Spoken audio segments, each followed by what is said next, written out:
बिस्मिल्लाहिर्रहमानिर्रहीम। आज हमारा सेशन 26 है जी, स्कूल मैनेजमेंट में। प्रीवियसली हम बात कर रहे थे असेसमेंट्स की, और मेन हमारा जो टॉपिक चल रहा था वो था ड्यूटीज़ ऑफ अ हेड, या duty roster of a head, या roles of head, protocols of head, routine of head जी के हेड ने कौन कौन से टास्क्स होते हैं जो रूटीन में करने होते हैं, कंसिस्टेंटली कंटिन्यूली प्लान के अकॉर्डिंगली। मैं यहाँ बार बार इस चीज़ का, प्लान का, स्केड्यूल का जिक्र करता हूँ, क्योंकि बाज़ का ऐसा होता है एक महीना एक काम होता है, ठीक है, 2 महीने वो स्किप हो जाता है, फिर कोई एक प्रॉब्लम क्रिएट होती है तो उसके बाद हम फिर उस चीज़ को शुरू कर देते हैं, वो फिर बिहाइंड द सीन चला जाता है। किसी भी सिस्टम, किसी भी पॉलिसी की सक्सेस की सबसे बड़ी एक जो कुंजी है वो क्या है, उसकी कंसिस्टेंसी है।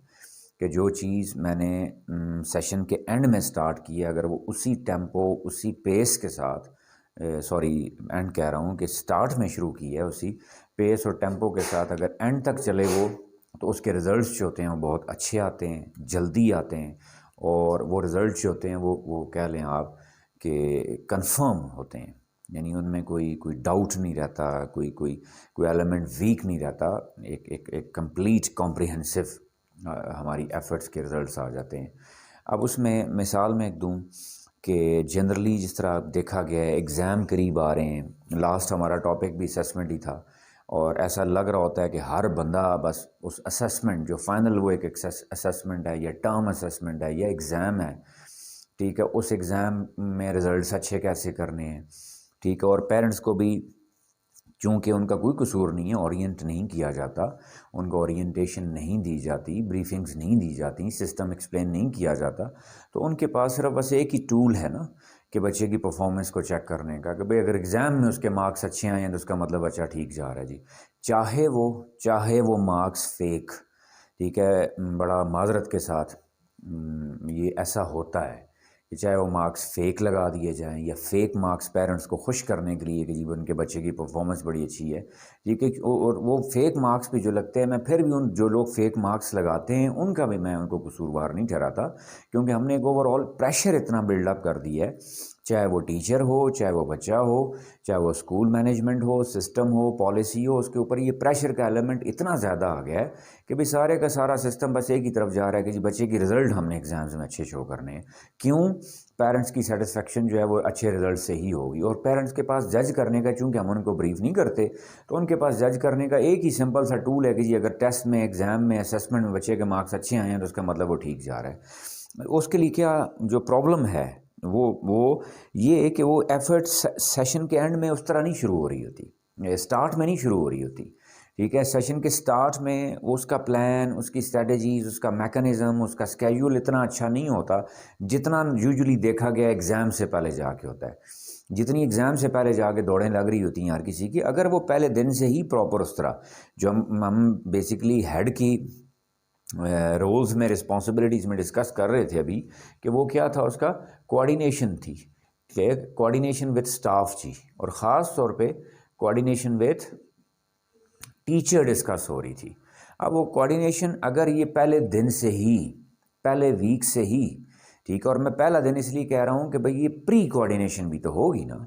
अब सपोज़ मैंने एक सेशन स्टार्ट लेना है, सेशन स्टार्ट लेने से पहले मैंने जो कम अज़ कम जो है वो, अगर एक टर्म ना कहूँ, अगर एक मंथ ना कहूँ, तो कम अज़ कम एक वीक की तो डिस्कशन मैंने लाजमी करनी है। कि सपोज़ 1 मार्च से बिगिनिंग हो रही है, वो 1 मार्च से अगर मैं 5 डेज़ करूँ तो वो 5 मार्च तक है, अगर 6 डेज़ करूँ तो 6 मार्च तक, कम अज़ कम इस एक हफ्ते के, ठीक है, जो जो जो चीज़ें, जो सेगमेंट्स हैं, चाहे वो एकेडमिक रिलेटेड हैं, चाहे वो को करिकुलर हैं, चाहे वो बच्चों की ओरिएंटेशन से रिलेटेड हैं, जिस तरह हमने कहा था फर्स्ट वीक होना ही क्या चाहिए ओरिएंटेशन का, ठीक है, वो जितने भी टास्क हैं क्या वो प्रॉपरली डिस्कस हो चुके हैं। उसी में लास्ट टाइम हमने क्या डिस्कस किया था, असेसमेंट जी। अब जब ये डे 1 से प्रॉपर एक प्लान के साथ चलेगा, तो इसका फिर आपको एंड पे जो रिजल्ट्स आ रहे होते हैं वो कुछ और होते हैं, ठीक है। उन रिजल्ट्स में आप कह लें कि एक ट्रू स्पिरिट आ जाती है, उन रिजल्ट्स में हमें कहीं पे भी कोई फेक एलिमेंट ऐड करने की ज़रूरत नहीं पड़ रही होती। अब लास्ट टाइम हमने उसमें असेसमेंट डिस्कस किया था, आज थोड़ा आगे बढ़ते हैं जी, कि नेक्स्ट ड्यूटी रोस्टर जी, या ड्यूटीज़ कह लें जनरली, कि that a teacher is there, basic जो हमने कहा उसका जॉब, बेसिक रोल जो है वो क्या है, टीचिंग है। ठीक है, यहाँ टीचिंग से मुराद सिर्फ वो डिलीवरेंस नहीं हम कह रहे, वो हमने बहुत सारे सेगमेंट्स प्रीवियसली डिस्कस कर चुके हैं कि टीचिंग होती क्या है जी। या उस टीचिंग में सिर्फ एक कॉन्सेप्ट ही क्लियर नहीं करना होता, या एक कॉन्टेंट कन्वे नहीं करना होता, या एक इन्फॉर्मेशन ही नहीं पास करनी होती। या टीचर का रोल सिर्फ एक फैसिलिटेटर का नहीं होता। अगर हम टीचर को मैं फैसिलिटेटर मान लूँ तो फिर मीडिया पर्सन में और टीचर में कोई फ़र्क नहीं रहेगा। मीडिया पर्सन भी फैसिलिटेट कर रहा होता है, वो इन्फॉर्मेशन दे रहा होता है। ठीक है, वो वाली इन्फॉर्मेशन गूगल में भी पड़ी हुई है, वेबसाइट्स में भी पड़ी हुई है, यूट्यूब में भी पड़ी हुई है। तो फिर आप टीचर का रोल तो बिल्कुल ही माइनस हो जाएगा। ठीक है, या मैं कोई ये नहीं कहना चाह रहा कि टीचर का रोल मैंने मेंटेन रखना है, मैं ये कहना चाह रहा हूँ कि टीचर का रोल कोई भी और चीज़ रिप्लेस कर ही नहीं सकती, क्योंकि टीचर ने उस इन्फॉर्मेशन को नॉलेज में कन्वर्ट करना होता है, उस इन्फॉर्मेशन को स्किल में कन्वर्ट करना होता है।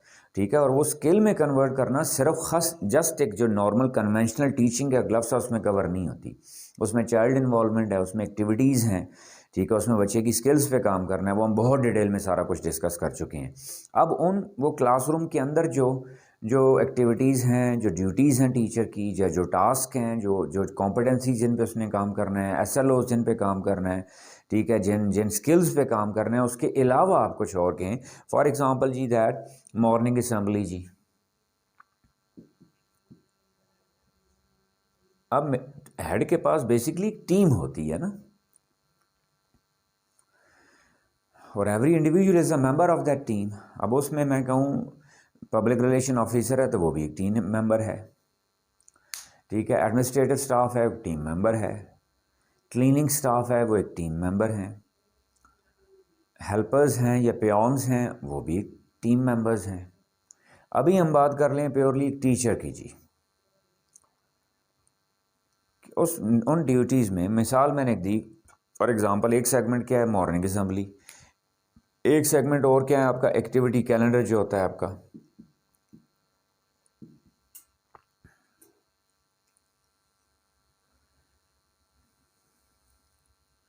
अब मॉर्निंग असम्बली भी एक्टिविटी कैलेंडर का ही पार्ट होती है, लेकिन मैं अलग करके इसको जानबूझ के लिख रहा हूँ कि उसकी इंपॉर्टेंस को हाईलाइट करने के लिए। एक बहुत बड़ा टूल होता है हमारे पास बच्चों की ग्रूमिंग के लिए।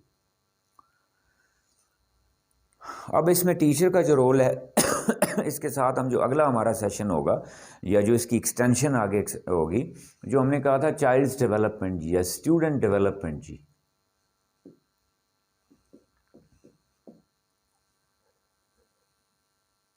स्टूडेंट्स डेवलपमेंट प्रोग्राम जी, जिसको हम वो स्टूडेंट डेवलपमेंट पॉलिसी कह लें, स्ट्रैटेजी कह लें, कुछ है, वो कोई एग्जिस्ट करनी चाहिए और वो डॉक्यूमेंटेड होनी चाहिए।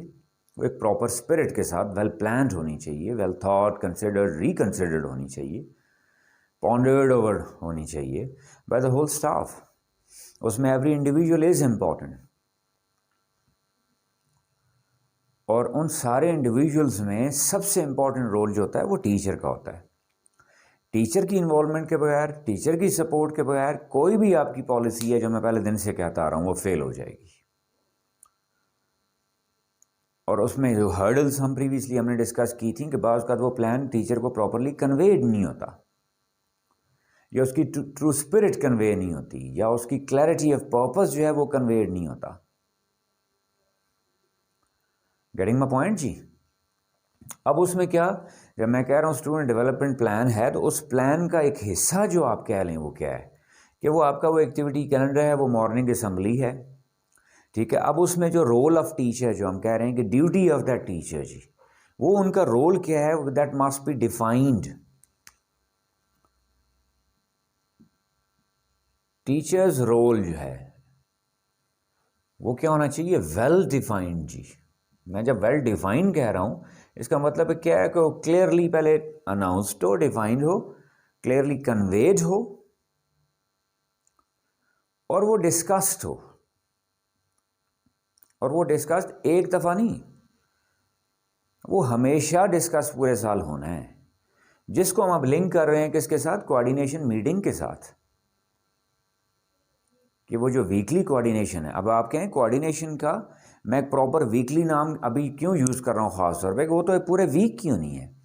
इसके अलावा अगर आप कहें कि अर्ली मॉर्निंग जी असम्बली से पहले स्टाफ की गैदरिंग है, वो भी कोऑर्डिनेशन है। कुछ चीज़ें ऐसी होती हैं जो मॉर्निंग में 5-7 मिनट में स्टाफ सारा इकट्ठे खड़े खड़े 2-4 बातें डिस्कस हो जाती हैं। कुछ चीज़ें ऐसी होती हैं जो ड्यूरिंग ब्रेक डिस्कस हो जाती हैं।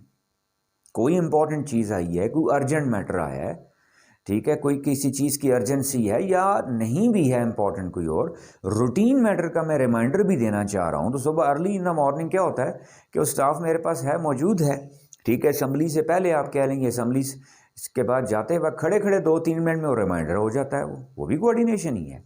ब्रेक के दौरान वो भी कोऑर्डिनेशन ही है। चलते फिरते कॉरिडोर्स में वो भी कोऑर्डिनेशन ही है। पैकेट हमने टाइम में जाते जाते मैंने कल का कोई रिमाइंडर देना है, ठीक है, वो भी कोऑर्डिनेशन ही है। मैं उन सारों को निगेट नहीं कर रहा। और ध्यान में रखिएगा, बात का वो वाली कोऑर्डिनेशन जो होती हैं इस वीकली कोऑर्डिनेशन से ज़्यादा इंपॉर्टेंट होती हैं। हम क्लियर जी? यानी क्या मतलब, हेड का रोल क्या है कि वो 24 घंटे चलते फिरते की कोऑर्डिनेशन है। अगर मैं बीइंग हेड अपने ऑफिस में बैठ गया दरवाज़ा बंद करके और मेरे स्टाफ के दरमियान एक गल्फ आ गई, एक गैप आ गया, ठीक है, या आप कह लें कि वीक कम्युनिकेशन होगी या लॉस ऑफ कम्युनिकेशन आ गया, पूरा सिस्टम फ्लॉप हो जाएगा, पूरी पॉलिसी फ्लॉप हो जाएगी, पूरा मैकेनिज्म अपना ट्रू स्पिरिट में काम नहीं कर पाएगा। तो हेड मस्ट बी देयर। जब अब आपको समझ आ रही होगी कि मैंने पहले क्यों कहा कि हेड तो ऑफिस में उसको बैठ ही नहीं सकते। हो उनका ऑफिस का जो टाइम है वो आप कह लें कि वो तो होता ही क्या है, छुट्टी के बाद का है। उन्होंने जो अपनी प्लानिंग करनी है वो तो छुट्टी के बाद करनी है, अपना ऑफिस वर्क करना है छुट्टी के बाद करना है। कि ड्यूरिंग क्लासेस, जब तक क्लासेस ऑन है, कैंपस ऑन है, head must be there with the staff. क्योंकि उठते बैठते कोऑर्डिनेशन हो रही होती है, सुबह सवेरे कोऑर्डिनेशन हो रही है। ब्रेक में अब क्या होती है, चाय होती है ना मोस्टली, ठीक है, ब्रेक, टी ब्रेक उसको नॉर्मली हम कहते हैं ना, ठीक है, चाहे वो ब्रंच ब्रेक है, टी ब्रेक है, कुछ भी आप कह लें। उस वक्त भी बैठे बैठे जो है वो over the cup of T कि चाय के ऊपर ही आप बैठे बैठे 2-4 चीज़ें डिस्कस हो सकती हैं। और मैंने personally when I checked it जी, I always found it useful जी, I always found it beneficial.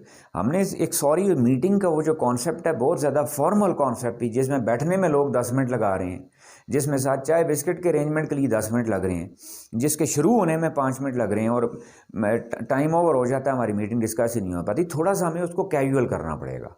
वो जितनी कैजुअल हो मीटिंग, ठीक है, उतना उसका वो ईज कंफर्ट जोन होता है। जैसे ही मीटिंग की कोई सर्कुलर आता है, कोई नोटिफिकेशन जाता है, स्टाफ के माइंड में एक चीज़ बैठ जाती है, पता नहीं क्या कोई फॉर्मल एक डिस्कशन होगी, उस फॉर्मल डिस्कशन के नतीजे में जी क्या होना है क्या नहीं होना, क्यों डिस्कशन हुई है, उस डिस्कशन का मकसद क्या था, मीटिंग कॉल क्यों की गई। एंड पे आप पार्टिसिपेंट को पूछें 90% नहीं क्लियर होते कि आज मीटिंग हुई क्यों थी। क्लियर? तो यानी कहने का मेरा मकसद क्या है कि यहाँ मैं कोऑर्डिनेशन जो हम वीकली में डिस्कस कर रहा हूँ, इसके साथ जो कोऑर्डिनेशन चलते फिरते है, कॉरिडोर्स में है, मॉर्निंग असेंबली से पहले है, ब्रेक टाइम के दौरान है, यह सारा दिन जो हर वक्त की कोऑर्डिनेशन है। इवन मैं उसमें मोबाइल कोऑर्डिनेशन भी ऐड कर रहा हूँ कि head must be there, clear, available all the time. कि भाई किसी को कोई अर्जेंट मैटर है, कुछ है, तो अब तो टेक्नोलॉजी का ज़माना है कि वो कोऑर्डिनेशन पे मोबाइल मैसेजिंग पे भी हो सकती है, व्हाट्सएप पे भी हो सकती है। उसको किसी सूरत उसकी इंपॉर्टेंस को कम नहीं होने देना। वो तो हर वक्त की कह लें आप लाइव कोऑर्डिनेशन है, वो तो इंस्टेंट कोऑर्डिनेशन है। यहां हम बात कर रहे हैं किसकी जी, वीकली की। यानी ये हम जब मैं वीकली कोऑर्डिनेशन कह रहा हूं या मंथली कह रहा हूं या टर्म की कह रहा हूं या कोई और कह रहा हूं, जिसका मतलब कतई ये नहीं है कि मैं वो जो रैंडम कोऑर्डिनेशन होती है, जो शॉर्ट स्पैन कोऑर्डिनेशन होती है, या जो चलते फिरते कोऑर्डिनेशन है, वो उसकी इंपॉर्टेंस को कम हो रही है, नहीं, वो अपनी जगह उसकी बहुत इंपॉर्टेंस है। अब यहाँ इसमें देखें जी, मैंने कहा मॉर्निंग असेंबली है, एक्टिविटी कैलेंडर है जी। उसका सबसे पहले चीज़ कि मैंने जब कहा ना कि टीचर का रोल जी, उस रोल में मुझे कुछ चीज़ें प्री डिफाइंड होनी चाहिए। What is to be done, why is that to be done, how will it be done ji.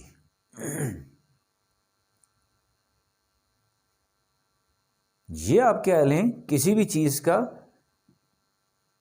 Pre event plan है जी।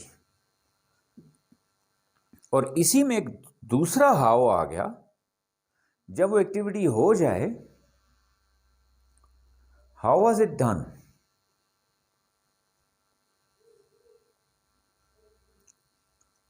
How did it remain overall जी, हाउ वाज इट। ये हाउ क्या है, post event या post activity, उसको report कह लें एनालिसिस कह लें, व्हाटएवर यू नेम इट जी। यानी एक किसी भी एक्टिविटी के होने से पहले के ये 3 सवाल हैं जो बिल्कुल क्लियर होने चाहिए इनके जवाब जी।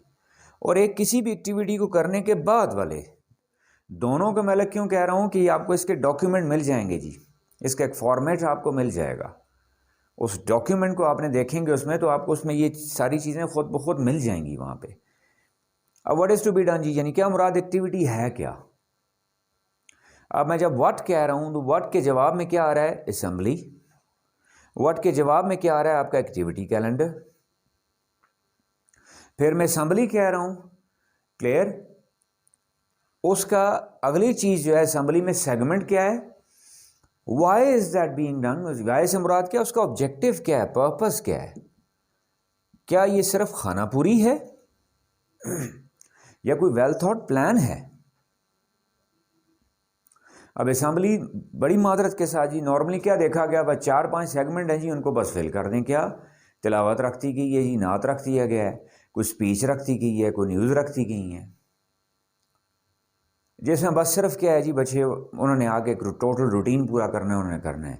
नहीं, पहले जब मैं व्हाट कह रहा हूँ, मैं देखें दोनों को बारी बारी ले रहा हूँ, ये एक चेन है, सीक्वेंस है, इसको ध्यान में रखिएगा। जब मैं व्हाट कह रहा हूँ असेंबली है, तो उस असेंबली में what, clear, what is to be done, क्या उसका कोई थीम प्लान किया है मैंने। वो थीम वीकली भी हो सकता है, मंथली भी हो सकता है, टर्म का भी हो सकता है, लेकिन टर्म का इतना पॉसिबल नहीं होता, या मंथली पॉसिबल नहीं होता उसको इतना एक्सटेंड करना। या इवन वीक में समटाइम आप 2 थीम भी रख सकते हैं। मैंने आपको कहा इसका डॉक्यूमेंट मिल जाएगा आपको। फॉर एग्जांपल जी, मैंने फर्स्ट वीक है जी, फर्स्ट वीक का थीम मैंने रख दिया है वैल्यू एजुकेशन जी, या मैनर्स एंड एटिकेट्स जी।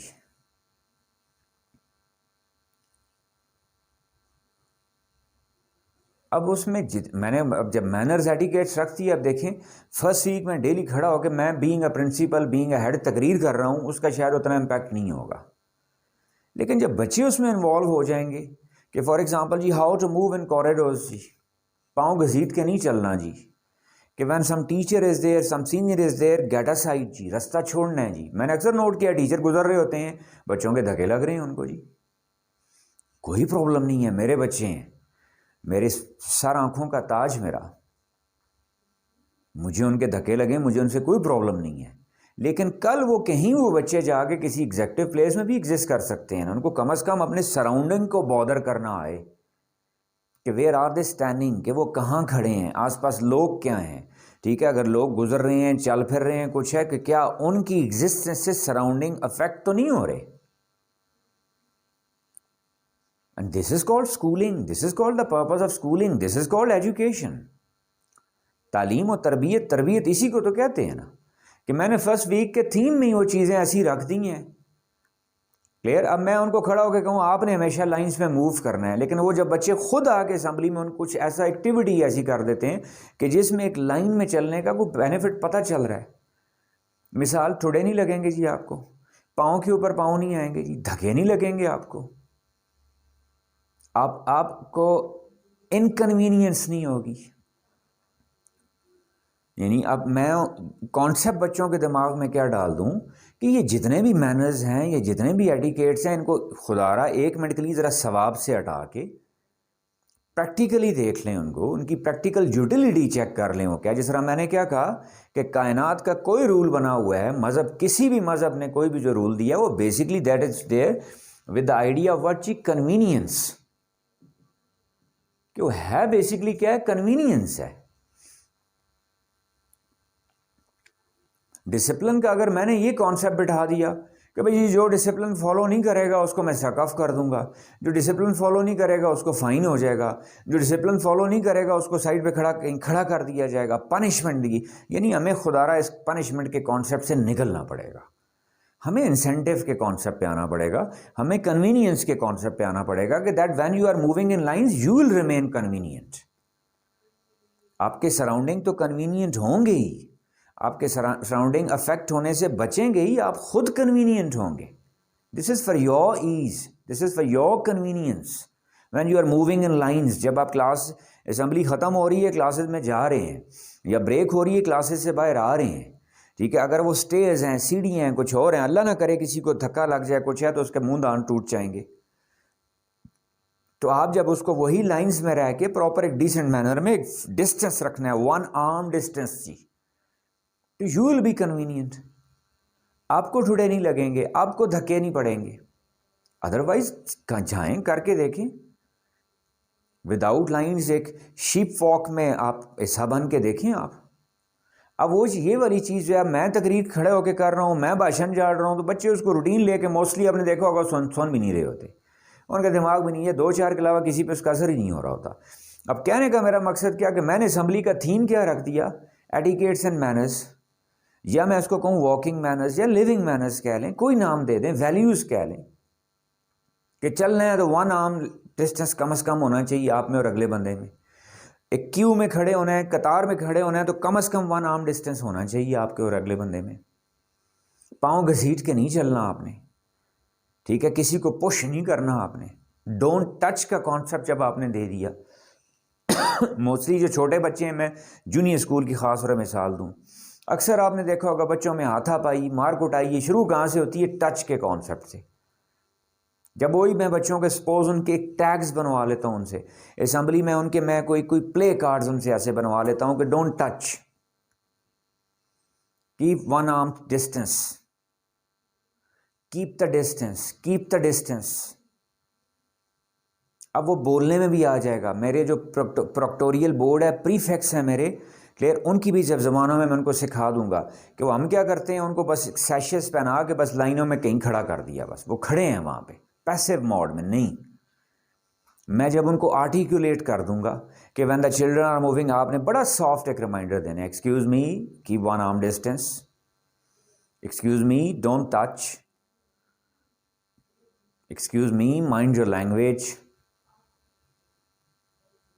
और वही चीज़ मॉर्निंग असेंबली में भी हो रही है। असेंबली के जितने सेगमेंट्स हो रहे हैं वो टिपिकल उस रूटीन से हट के, जिसमें बच्चा एक आता है, तिलावत करता है, तकरीर करता है, न्यूज़ सुनाता है, चला जाता है, ठीक है, और मोस्टली मेजॉरिटी बच्चे, उनका ध्यान ही नहीं होता कि न्यूज़ क्या चल रही है, क्या नहीं है, या बात क्या हो रही है। अब वही ज़रा डिफरेंट टच भी आ जाएगा उस असेंबली में। आप उसको रोल प्ले करवा सकते हैं कोई ना कोई। प्ले काइंडली मेंशन करते जाइएगा, डॉक्यूमेंट मिल जाएंगे आपको उसका रिटर्न, इसको आपको फॉर्मेट मिल जाएगा, ये प्लान बना हुआ पेपर फॉर्म में आपको मिल जाएगा। लेकिन ध्यान में रखें, मैं एक आइडिया डिस्कस करना चाह रहा हूँ कि भाई मैं उसको इंपॉर्टेंस दे रहा हूँ। अब असेंबली मेरी क्या है कि इंपॉर्टेंस है, और इस इंपॉर्टेंस में फिर देखें वो टीचर्स का रोल डिस्कस हम क्या कर रहे हैं, टीचर का रोल। अब वो कोई ना कोई असेंबली इंचार्ज है, मैंने कहा इंडिविजुअल है ना, टीचर्स रोल डिफाइंड जी। अब टीचर क्या वहाँ पे कोई इंचार्ज है या किसी टीम के मेंबर हैं?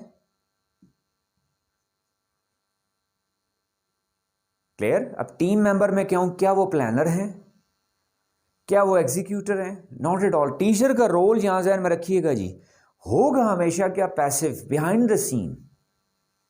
ये बहुत इंपॉर्टेंट एक नुक्ता बताना चाह रहा हूं जी।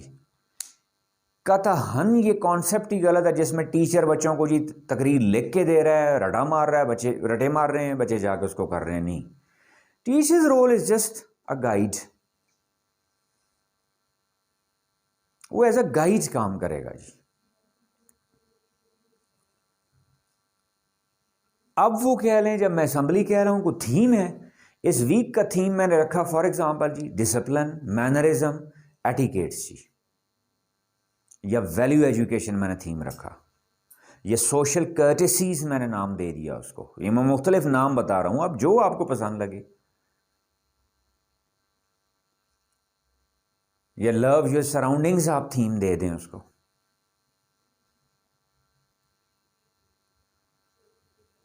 अब उसमें क्या है जी, अगली नेक्स्ट इंपॉर्टेंट चीज, थीम तो हो गया, मैंने क्या कहा था, what is that to be done, what का जवाब आपको मिल गया। अगली बात क्या, वाई, ऑब्जेक्टिव। ऑब्जेक्टिव क्या आपका, वही 1 पॉइंट एजेंडा जी, ग्रूमिंग। आप बच्चों को ग्रूम करना चाह रहे हैं ना। अब मेरा यहां सवाल उठता है कि क्या ग्रूमिंग का नॉर्मली टूल क्या लिया जाता है जी, 4-5 बच्चे बस स्टेज पे आए होते हैं, पूरा साल मोस्टली देखें जो अच्छी तिलावत करने वाला बच्चा है मोड़ मोड़ के वही नज़र आ रहा होगा, अच्छी नात पढ़ने वाला बच्चा है मोड़ मोड़ के वही नज़र आ रहा होता है, अच्छा बोलने वाला बच्चा है, अच्छा स्पीकर है, मोड़ मोड़ के वही नज़र आ रहा होता है। अब ये ऑब्जेक्टिव है ना, मेरा ऑब्जेक्टिव क्या है? ग्रूमिंग। ग्रूमिंग ऑफ होम जी? Selective people. यहाँ एक बहुत इंपॉर्टेंट पॉइंट है, ध्यान में रखिएगा जी, बहुत इंपॉर्टेंट पॉइंट कि हम क्या करते हैं कि मोस्टली जो अच्छे परफॉर्मर हैं, बेस्ट परफॉर्मर हैं, उनको सिलेक्ट करके फ्रंट पे ले आते हैं। दिस इज रॉन्ग जी। इससे हम फिर देखें क्लास, डोंट यू थिंक कि टीचर ही बेसिकली क्लास सिस्टम को प्रमोट कर रहा है। एक तरफ हम कह रहे हैं कि जी हम क्लास सिस्टम के खिलाफ हैं, हम किसके हैं? कि इक्वालिटी के। क्लासेस फॉर एवरीबॉडी, हर बच्चे की क्लास होती है, हर एक की क्लास होनी चाहिए। या मैं क्लास से मुराद क्या ले रहा हूं? उसका स्टाइल, उसका स्टेटस, उसका एग्जेक्टिव एटीट्यूड, उसका बिहेवियर। और दूसरी तरफ मैं खुद ही क्या कर रहा हूं, 4-5 बच्चे सिलेक्टिव जो अच्छे अच्छे परफॉर्मर हैं उनको उठा के सामने खड़ा कर देता हूं, और बाकियों को मैं क्या मैसेज देना चाह रहा हूं? That you are unable to go for achieve. आपके अंदर ये एबिलिटी नहीं है। ये आप नहीं समझ रहे कि एक साइलेंट मैसेज में दे रहा हूं उनको खुद ही। अब जरा वापस आए, जब हम बड़े लेवल पे बात करते हैं जी माशरे में क्लास सिस्टम नहीं होना चाहिए जी, माशरे में ये इक्वालिटी होनी चाहिए जी, इक्वल अपॉर्चुनिटीज़ मिलनी चाहिए जी, एवरीबडी हैज़ द राइट, हर एक का हक है कि जी वो फ्रंट पे आए। तो क्या हम स्कूलिंग सिस्टम में ही उसी चीज़ को नेगेट नहीं कर रहे, उसी ईवल को ही प्रमोट नहीं कर रहे हैं? मैं उसको ईवल कह रहा हूं, this is a social evil. क्या हम उसको प्रमोट कर रहे हैं? अब जब मैंने थीम डिसाइड कर लिया, मेरा ऑब्जेक्टिव भी क्लियर है कि मैंने बच्चों को ग्रूम करना है, मेरे बच्चों को ग्रूम करना है। बेशक 1000 बच्चा भी है, अब देखिएगा जब हम उसका प्लान डिस्कस करेंगे तो आप देखेंगे उसमें से 100 उस प्लान का हिस्सा बन जाएंगे। अब अगली बात पे है जी, how will it be conducted जी। अब इस हाउ मैकेनिज्म बहुत इंपॉर्टेंट है जी। ये मैकेनिज्म प्रॉपरली डिफाइंड नहीं होता, फर्स्ट क्रिएट हुई होती है। अक्सर मैंने खुद देखा है मुख्तलिफ जगहों पे जाके, मैं मॉर्निंग असेंबली में खड़ा हूं, उस वक्त टीचर पकड़ के बच्चे बीच में से निकाल रहे हैं, अच्छा वो फलां तिलावत अच्छी करता है जी उसको बुला लो, फलां जी वो फलां अच्छा करता है उसको फ्रंट पे बुला लो। यानी मुझे वहां से आइडिया क्या मिला कि it means that it was not pre planned, ठीक है, और it was not at least well planned. ये बस एक खाना पूरी है जिसमें बच्चे पकड़ने हैं, सो वो बस एग्जाम में ये नाम रखा हुआ है कि जी सवेरे अल्लाह रसूल का नाम लेके बिस्मिल्लाह करके तिलावत से शुरू करना है बस। तो हम्बल रिक्वेस्ट ही, फिर वही अपने टीचर की बात कोट करूंगा कि सवाबी अजाबी मुसलमान से निकल के हमें प्रैक्टिकल मुसलमान भी बनना पड़ेगा। अल्लाह रसूल का नाम से शुरू करने से बढ़ के दुनिया पे रुए ज़मीन पे कोई काम नहीं है। मैं उसकी इंपॉर्टेंस को कतहन कभी भी मैं नहीं कम कर सकता, ना मेरी मजाल है ना जुर्रत है। लेकिन मेरा सवाल क्या है कि अल्लाह रसूल का नाम लेने के लिए सिर्फ क्या वही 4-5 बच्चे ही हैं मेरे पास पूरे स्कूल में? वही हैं अच्छे परफॉर्मेंस जिनको मैं फ्रंट पे लाता रहूँगा? फिर मेरा सवाल क्या है कि बाकी क्या इस काबिल नहीं है? अगर नहीं है, अब उसमें देखिएगा ज़रा इंपॉर्टेंट प्रेशर क्या आता है सर, वो फिर अगर अच्छा बच्चा परफॉर्म ना करे तो फिर भी लोग कहते हैं जी कैसी असम्बली थी ये। तो भाई आप यू मस्ट डिफेंड ना, आपने उस बच्चे के बैक पे खड़े होना है ना। मैंने यही तो साबित करना है, अच्छा परफॉर्मर नहीं है फिर भी देखें मैंने फ्रंट पे निकाला है। फर्स्ट स्टेप तो उसको लेके आना है ना। इतनी अच्छी तिलावत नहीं करेगा, जब इतना अच्छा उसका तलफ़ुज़ नहीं होगा, इतनी अच्छी उसकी किरात नहीं होगी, तो नेक्स्ट टाइम जो है वो कोशिश करेगा ना। आप नोट कीजिएगा, और मैंने करके देख चुका हूँ, बच्चे वो घरों में जाके कारी साहबान के पीछे फिर रहे होते हैं, सर हमें अच्छी प्रैक्टिस करवा दें। आपने उसको एक ट्रैक पे डाल दिया, अच्छा परफॉर्मर नहीं है, अच्छा स्पीकर नहीं है, अच्छा नहीं बोलेगा ना, लेकिन बोला तो है ना। जब आपने फ्रंट पे ले आए हैं, आपको कुछ भी करने की जरूरत नहीं है, वो नेक्स्ट टाइम अपने आप को इंप्रूव करने के लिए खुद अपनी स्ट्रगल शुरू कर देगा। I challenge, I bet. Am I clear जी? अब उस हाउ मैकेनिज्म में क्या मेरे पास कोई इसका प्लान है?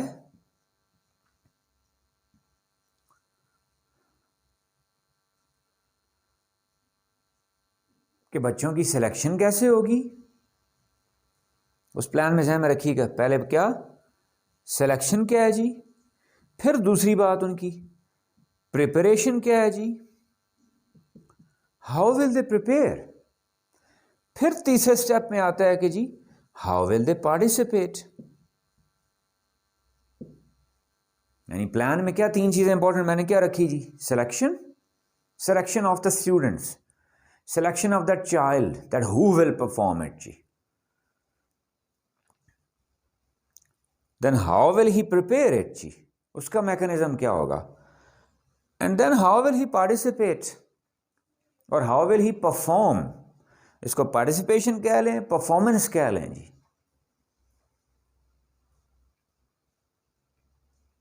अब कितनी चीज़ें रख ली मैंने क्या कहा जी? क्या कोई थीम रखा पहले, ठीक है। थीम की दूसरी फिर एक अच्छी मिसाल जहन में आ गई है, but I learn from my teachers, from my seniors. 14 अगस्त है जी, माइंड न कीजिएगा, इंडिपेंडेंस डे। सबसे ज़्यादा एक्टिविटीज़ पूरे साल में, ठीक है, किसी भी स्कूल में इस मंथ में हो रही होती हैं जी। लेकिन आपने देखा वही बस एक टिपिकल स्टाइल क्या होता है कि वही तकरीरें हैं जी उससे रिलेटेड, वही उससे रिलेटेड क्या है जी, मिली नगमे हैं जी, वही सिलेक्टिव बच्चे अच्छे जो बेस्ट परफॉर्मर्स या गुड परफॉर्मर्स हैं वही फ्रंट पे नज़र आ रहे होते हैं। वही टिपिकल एक प्रिंसिपल की भी तकरीर होती है जी, बड़ी कुर्बानियाँ दे के हमने जी, ठीक है, इस मुल्क को हासिल किया था। कुर्बानियों को डिस्कस कर करके उन कुर्बानियों को भी हमने क्या कर दिया, उनकी इंपॉर्टेंस भी गवा दी है जी। क्यों ना उसमें डिफरेंट एक आ जाए, डिफरेंट थीम में कहा जाए कि भाई that what does independence means, कि आज़ादी है क्या, कि are we free from social evils, clear, are we free from ego, क्या हम उस गुरूर, तकब्बुर, हसद, बुग़्ज़, इन ईवल से आज़ाद हुए? How to get rid of these evils जी, how to become a positive human being, a positive citizen जी। क्लियर, क्या मैं अगर सपोज मैं कहूँ जी इस साल मैंने अपनी इंडिपेंडेंस का थीम ये रख लिया जी, अब उससे रिलेटेड क्या प्ले स्क्रिप्ट भी हो, बच्चे उसको कोई स्क्रिप्ट परफॉर्म करें, रोल प्ले हो, कोई ड्रामा हो, उससे रिलेटेड फिर कोई ऐसे राइटिंग कंपटीशन हो, उससे रिलेटेड कोई स्टोरी राइटिंग कंपटीशन हो, उससे रिलेटेड कोई पेंटिंग आर्ट वर्क मैं कोई एग्जीबिशन करवा लूँ। देखिए मना तो मैं आज़ादी ही रहा हूँ, लेकिन मैंने उस आज़ादी को भी किसी क्या थीम के साथ अटैच कर ली है कि आज़ादी किस से, इनर ईवल से, जेलसी से, एंगर से, एनवी से, चलो एनवी में फिर कौन पॉजिटिव है, ठीक है, क्या हेट्रेड से जी, एनिमिटी से जी, क्लास सिस्टम से जी, सोशल डिस्क्रिमिनेशन से जी, सेक्टेरियन ईवल से जी, मैं ईवल नाम ले रहा हूं जी। Are you getting my point जी? अब चाहे आप कहें हेड की स्पीच है उसी थीम के अकॉर्डिंगली हो जाएगी, कोई ड्रामा परफॉर्म हो रहा है उसी के अकॉर्डिंगली हो जाएगा, कोई मिली नगमा परफॉर्म हो रहा है उसी के अकॉर्डिंगली हो जाएगा। आर्ट एग्जीबिशन में आप कर रहे हैं, है इंडिपेंडेंस है, लेकिन आपको एक वैरायटी भी मिल रही है, लेकिन एक थीम के अंडर आ गया। Are you getting my point जी? Is that clear? अब आप फिर वो सवाल इसी को आप लिंक करें अपनी जी बाकी एक्टिविटी कैलेंडर के साथ। एक तो मैंने क्या कहा था, मॉर्निंग असेंबली, अब मॉर्निंग असेंबली 14 अगस्त का महीना है, यहाँ तो पूरा थीम ही हम पूरे मंथ में हम सपोज 4 थीम रख सकते हैं।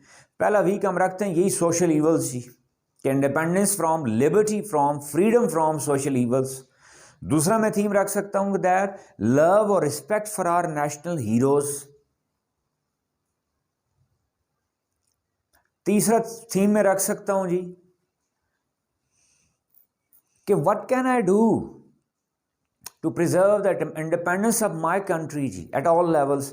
उसमें टीचर आके परफॉर्म कर सकते हैं, उसका टीचर का क्या रोल है, स्टूडेंट्स बच्चे हैं उनका क्या रोल है।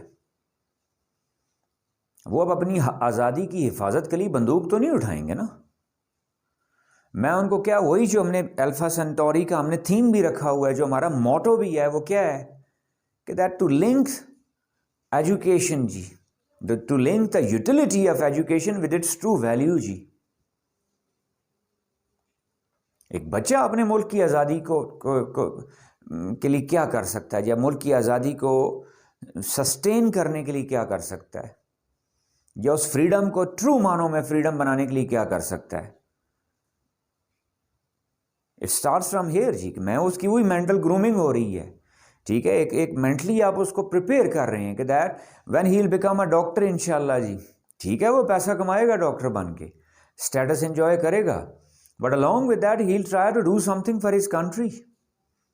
वो मेडिकल रिसर्च में आएगा, वो सुबह से शाम तक बैठ के सर्जरीज ऑपरेशन नहीं करता रहेगा, वो दुनिया में जिस तरह मेडिकल में रिसर्च आगे आती है उसमें पार्टिसिपेट करेगा। इंजीनियर है, टीचर है, किसान है, एंटरप्रेन्योर है, कोई भी रोल है उसका, that how can an individual play his part जी। एक थीम ये बन गया। हम क्लियर जी? अब चाहे वो साथ एक्टिविटी कैलेंडर हैं, यहाँ तक मेरी बात क्लियर होगी जी, कि पहले हमने देखना है कि वो मुख्तलिफ इवेंट्स हैं क्या मेरे पास अवेलेबल क्या हैं। दो मोटे मोटे मैंने क्या सेगमेंट डिस्कस कर दिए, मॉर्निंग असेंबली और फिर क्या उसके साथ एक्टिविटी कैलेंडर है। अब आप कहें जी मॉर्निंग असेंबली है, तो फिर उसको देखिए आप फर्दर आप डायसेक्ट कैसे करेंगे, प्लान कैसे बनेगा, कि वो क्या होगा month wise and week wise, monthly and weekly. फिर चाहे आपका एक्टिविटी कैलेंडर है वो भी क्या हो जाएगा जी, monthly and weekly. For example Ramzan का मंथ आ रहा है जी, पूरा मंथ मेरे पास मौका है जी, क्या है जी, बजाय इसके क्या सिर्फ एक क्या करवा दिया जी, किरात कंपटीशन करवा दिया, या किरात की कुछ सेरेमनी करा दी, नात की कुछ सेरेमनी करा दी, ये क्या है जी रमज़ान बात समझी। नहीं, मेरे पास रमज़ान का मंथ है तो उसमें 4 नहीं तो कम से कम 3 वीक्स हैं पूरे मेरे पास, मैं हर वीक में 1 या 2 थीम चला सकता हूं, जिनमें मॉर्निंग असेंबली भी है और इवेंट्स भी हैं। अब और इवेंट्स का अगला ध्यान में रखिएगा जी, हाउ में अगली इंपॉर्टेंट बात एक बताना चाह रहा हूं कि आपने अक्सर नोट किया होगा 14 अगस्त आए, 23 मार्च आए, कुछ है, तैयारियां उसकी शुरू होती हैं, क्लासेस सारी डिस्टर्ब हो जाती हैं जी। टीचर मेरे पास आते हैं कि सर हमने सिलेबस भी कवर करवाना है, हमने पढ़ाना भी है बच्चों को, हमारे ऊपर सिलेबस कवरेज की। अब उनका गिला बिल्कुल बजा है कि जी क्लासेस के दौरान से क्या होता है, बच्चे निकाल के ले जाए जाते हैं जी। क्लासेस के दौरान बच्चे क्या हैं जी, ये पार्टिसिपेंट हैं जी। किस में पार्टिसिपेट कर रहे हैं जी, 14 अगस्त की सेलिब्रेशन, इंडिपेंडेंस डे की सेलिब्रेशन में जी। तो इज इट राइट? नहीं, वो टीचर्स का गिला बिल्कुल जायज़ है, मैं उनके साथ हूं इस बात में। क्यों? उनसे तो कल पूछा जा रहा होता है उनकी एकेडमिक परफॉर्मेंस के बारे में, उस वक्त तो कोई गिला ये नहीं मानता कि जी इस बच्चे की एकेडमिक परफॉर्मेंस इस मंथ में डाउन क्यों हुई है, क्योंकि वो पार्टिसिपेट करता रहा एक्टिविटी में। अब ये ध्यान में रखिएगा कि हाउ के इस जवाब में ध्यान में रखिएगा उसकी टाइम मैनेजमेंट भी बड़ी इंपॉर्टेंट है जी। अब टाइम मैनेजमेंट में ध्यान में रखिएगा खास तौर पर उसकी प्रिपरेशन के लिए। मैं एक स्पेसिफिक पूरा एक लेसन जी रख सकता हूं अपने सिस्टम में स्कूल में जी।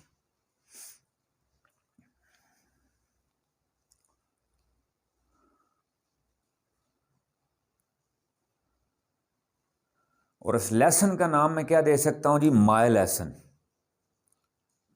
माय, मैं मिसाल एक दे रहा हूं, आप कुछ नाम दें उसका, कुछ भी आप इंटरेस्टिंग उसको एक नाम दे दें। अब उस माय लेसन में होना क्या है मैं बताता हूं अभी आपको जी। आप ये चेन अपने माइंड में रखते जा रहे हैं सारी। मैंने क्या कहा है पहले, क्या कोऑर्डिनेशन मीटिंग में डिस्कस हम क्या कर रहे हैं टीचर के साथ, उसकी ड्यूटीज़। उन ड्यूटीज़ में क्या कह लें उसकी कि अदर देन टीचिंग और क्या रोल्स हैं जी। क्लियर? उन रोल्स में क्या, मॉर्निंग असेंबली उसमें टीचर का क्या रोल होगा, ठीक है। एक्टिविटी कैलेंडर उसमें क्या, यहां पे सिर्फ टीचर का रोल फैसिलिटेटर का ध्यान में रखिएगा, यहां पे टीचर का रोल सिर्फ गाइड का है। मुझे बड़ा अजीब लग रहा होता है, टीचर क्या कर रहे हैं जी, चीज़ों की डेकोरेशन भी टीचर कर रहे हैं, टेबल्स भी उठा के टीचर ला रहे हैं, माइक है उसको भी टीचर ऑन कर रहे हैं, फंक्शन है इवेंट है उसमें अनाउंसमेंट भी टीचर कर रहे हैं,